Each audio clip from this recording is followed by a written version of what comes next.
Now, like I've shown you or like I've mentioned to you before, the method that you use to clean up a photo is determined by the subject of what's in the photo. Okay, if I go to File and Open, and in the same folder, I'll pick photo number 5 here. We have an indoor shot, kind of like the computer, but that indoor shot on the computer had a bunch of gray. This one does not have a bunch of gray because it's an indoor living space. So if I tried to replicate that image and auto color, they just turn even more yellow. It makes the photo worse. Okay, so I'll go to edit and undo that. This photo tends to have a little bit more orange, not yellow. Okay, so I'm going to hit Command J. And when I have a photo that's just too warm, there's too much orange, I can go to Image menu, Adjustments, Photo Filter. Okay, the default photo filter is a warming filter. It was designed for when you go out and photograph on a cold, overcast, cloudy kind of day. Okay, you want to warm up the temperature of the day. Well, in this case, we want the opposite. We want to cool down these colors. So I'm going to go with one of these 3 cooling filters. I'll try the first one. It looks all right. Try the second one. They look a little too pink. And the third one, I kind of like that look right there. Okay, light blue to counteract light orange. Those are opposites on the color wheel. So the light blue is canceling out the light orange. And it's all based on color theory. So I'll click OK. That looks pretty good. The other problem, like I showed you before, is how can these figures be so light if they're in a darkened room? Okay, so when you have that condition, light figures in a dark room, it is Image menu, Adjustments, Shadows, and Highlights. Now I've turned on another light in the room. We can see a whole other kid back there running around. I can change the radius. Click and drag and let go, just to see what these do to the values. Might want to bring it over here. I have a little less tone right there because it is an indoor shot, so we don't want to make it too bright. There we go. And here's before. Here's after. Literally like switching on a light bulb. And I like how that balances out the colors. But the other issue you're going to find is Jpeg artifacts. When you have a dark image, that means you don't have a lot of pixel detail.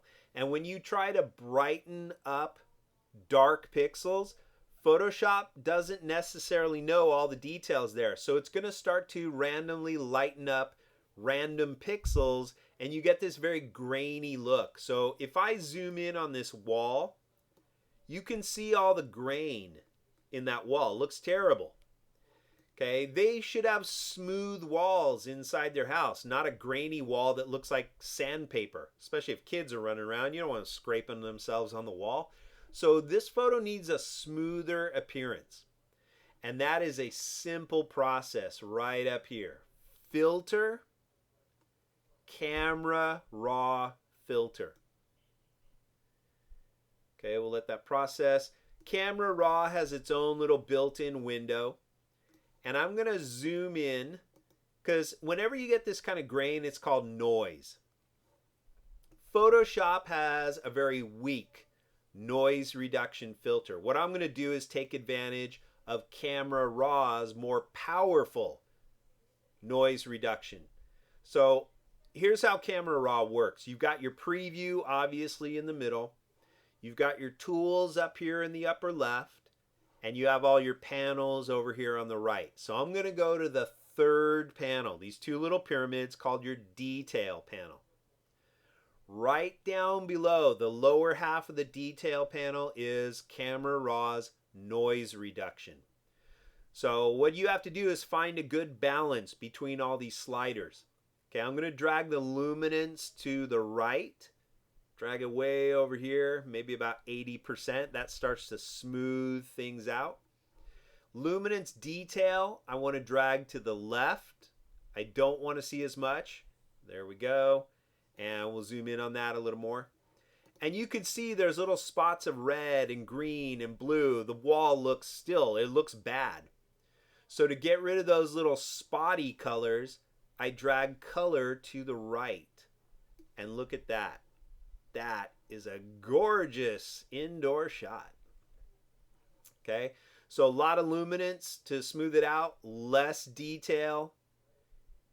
I'll hit the letter P for preview. There's before, hit the letter P, and there's after. That is quite a difference right there, just by dragging a couple of sliders back and forth. So now I got a really nice smooth shot of this photo.